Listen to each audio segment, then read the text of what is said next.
जय श्री राम सभी भक्तों को, जय माता की। फिर एक नई वीडियो के साथ आप सबके सामने हाजिर हो गए हैं। और आज की जो हमारी वीडियो है इसमें आप बताइए कि बहुत सारे भक्तों का सवाल रहता है कि ऐसा कौन सा चित्र हनुमान जी का हम अपने घर में लगाएं जिससे कोई भी जादू टोना या कोई नकारात्मक ऊर्जा हमारे घर के अंदर जो है प्रवेश ना कर सके।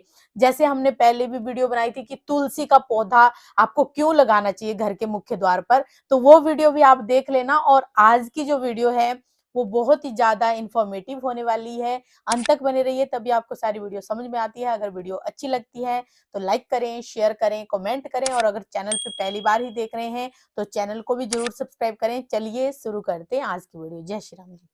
जय श्री राम, जय श्री बालाजी महाराज बाबा की असीम कृपा आपके परिवार पर सदैव बनी रहे और मेरी माई जगत जननी माँ भवानी अम्ब की कृपा आपके घर में अन्नपूर्णा रूप में वास करे। जय माता की। ऐसा कौन सा चित्र लगाना चाहिए, ऐसा कौन सा स्वरूप हो बाबा का जिससे हमारे घर में नकारात्मक ऊर्जा का प्रवेश ना हो और नकारात्मक ऊर्जा अगर घर में बढ़ने से पहले ही भयभीत हो जाए, ऐसी कौन सा स्वरूप लगाना चाहिए बाबा का। तो आज मैं आपको ये विस्तार से बताऊंगा कि इस स्वरूप की क्या मान्यता है और इस स्वरूप से भूत पिशाच जो है वो निकट नहीं आते हैं, क्योंकि महावीर केवल नाम सुनावे। गोस्वामी तुलसीदास जी ने ये स्पष्ट लिखा है हनुमान चालीसा के अंदर कि भूत पिशाच निकट नहीं आवे, महावीर जब केवल नाम सुनावे। कि महावीर का केवल जो नाम है वो ही काफी है और भूत पिशाच कभी निकट नहीं आते। ऐसी जिसके घर के अंदर बाबा की कृपा कृपा का हो। स्वरूप होता है। अब वो कृपा का स्वरूप आपको कैसे जागृत करना है, देखिए किसी को नहीं पता कि बाबा का जो रूप है, रंग है, वो इस प्रकार का है जो ये किसी की कल्पना है, लेकिन उस कल्पना आपके हृदय में वो छवि एक ऐसी बन गई है कि परमात्मा की कृपा ही इसी स्वरूप से आएगी। अगर आप अपने मन को मजबूत कर बाबा के श्री चरणों से जोड़ लोगे और जो मैं कार्यक्रम आपको बताऊंगा उस स्वरूप को लगा लोगे, तो आपके घर में, घर के अंदर प्रवेश करने से पहले 100 बार जो भी जादू टोना करा कराई जिस प्रकार की है बद्र शक्तियों के द्वारा कोई भी चीज प्रवेश करने की कोशिश करेगी तो वो प्रवेश नहीं कर पाएगी। ऐसी क्या विद्या होती है, क्या क्रिया होती है, मैं आपको ये बताता हूं। आपने हनुमान जी का पंचमुखी रूप लेना है। पंचमुखी रूप का स्वरूप लीजिए, क्योंकि पंचमुखी जो रूप होता है हनुमान जी का, ये रूप जो है ये दानवों के लिए ही बना है, दुष्टों के लिए ही बना है, भद्र शक्तियों के लिए ही बना है। जो शक्तियां ये सोचती हैं कि हनुमान जी ब्रह्मचारी हैं या हनुमान जी मलिन चीजों को हाथ नहीं लगाते, तो हनुमान जी के पंचमुखी रूपों में वो गौर से देख लो कि ऐसे ऐसे स्वरूप भी है जो इन चीजों को छोड़ते भी नहीं है। तो आप उन सब पंचमुखी रूप के स्वरूप की आपने पहले तो पूजन करना है। सबसे पहले पूजन कैसे करना है, इसको आप इस स्वरूप को अपने घर के मंदिर में रखिए, स्थान दीजिए और उसके बाद इस स्वरूप को आप स्वरूप में जब बैठे हुए हनुमान जी होने चाहिए, पास में गधा होनी चाहिए उनके। और उसमें आपको क्या करना है, आपने कम से कम उस स्वरूप के आगे एक पूर्णिमा से लेकर अगली पूर्णिमा तक, एक एक पूर्णिमा से लेकर अगली पूर्णिमा तक रोज की 11 हनुमान चालीसा का प्रण लेकर चलिए। रोज की 11 हनुमान चालीसा और 11 ही ओम सीताराम की माला का जाप। देखिए हनुमान जी को जगाने के लिए कोई और बड़ी शक्ति की आवश्यकता नहीं पड़ती है। हनुमान जी को जगाने के लिए सिर्फ एक ही शक्ति है, जो है सीताराम के जाप से ही। क्योंकि हनुमान जी की ये तो उस समय की बात है जब जामवंत जी हनुमान जी को बता रहे थे, उनका बल याद दिला रहे थे, तब भी हनुमान जी को स्मरण तो आ रहा था। लेकिन जब हनुमान जी को यह बात बोली गई कि हे हनुमत, हे अंजनी सूत, हे पवन पुत्र, हे केसरी नंदन, आपका जो जन्म हुआ है राम काज सबके लिए ही हुआ है।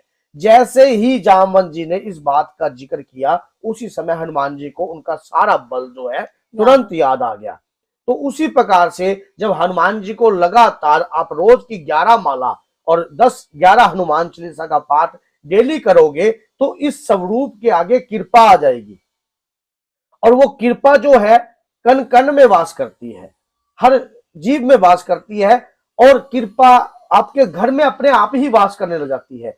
एक फिर तो उसके बाद मतलब क्या करना है और कौन सी दिशा में ये तस्वीर जो है बाबा की लगानी चाहिए, ये भी बता ये देना। सारा ही आपको बताऊंगा। हम्म। जब आप किसी चीज को जगाते हो तो आप खुद भी तो आपको जगना होता है। जब तक आप सोच रहे हो अगर हमने इस स्वरूप को जाकर टांग दिया तो ये ऐसे काम करने लग जाए, भैया सबसे पहली बात आप खुद अंदर से जगे नहीं हो, भगवान के प्रति भक्ति नहीं जगी है, तो किस प्रकार से आप सोचते हो कि उस स्वरूप आपकी रक्षा भी कर सकता है। जब आपको पूर्ण रूप से विश्वास हो जाता है कि बाबा ही मेरे रक्षक है, यही मेरे घर के असली योद्धा हैं, असली पालनहार हैं, तब जाकर आपके घर की रक्षा होती है।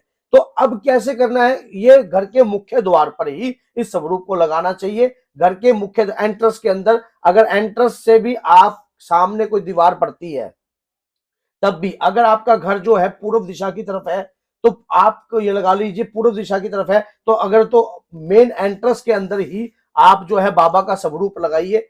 और हो सके तो ऐसा स्वरूप लीजिए, ऐसे बनवा कर लीजिए ताकि इस स्वरूप को आप जहां भी कभी भी मकान चेंज करो या कुछ भी ऐसा कार्य कीजिए तो वो स्वरूप जो है आपका सुरक्षित रहे, और ऐसे ही उतार कर आप अपने दूसरे मकान में भी लगा सकते हो।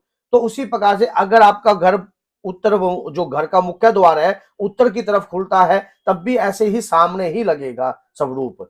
ये घर की मेन एंट्रेंस में ही और लगता कौन है। से दिन लगाना चाहिए ये वाला स्वरूप? पूर्णिमा का दिन सबसे श्रेष्ठ माना गया है।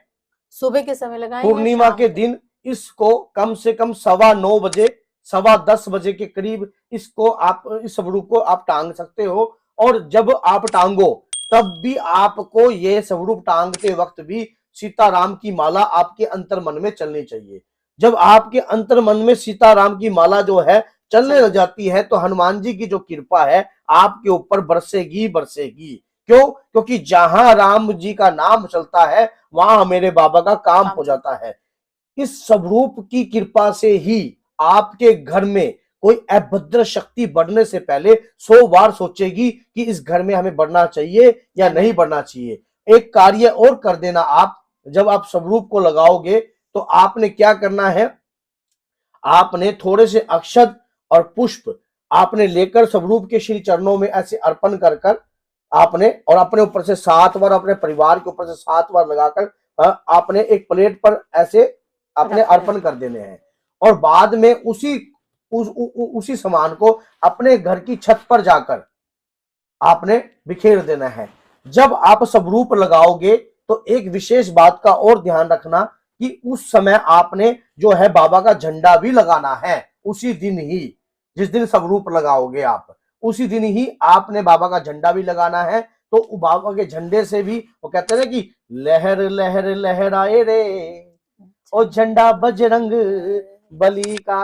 तो बजरंग बली का जब झंडा आपके घर में लहराने लग जाएगा, आपके परिवार के ऊपर कोई भी अभद्र शक्तियां वास नहीं करेंगी, और कृपा आपकी, आपके परिवार के ऊपर हनुमान जी महाराज की कृपा बरसने लग जाएगी। जय माता की, जय श्री बालाजी माता।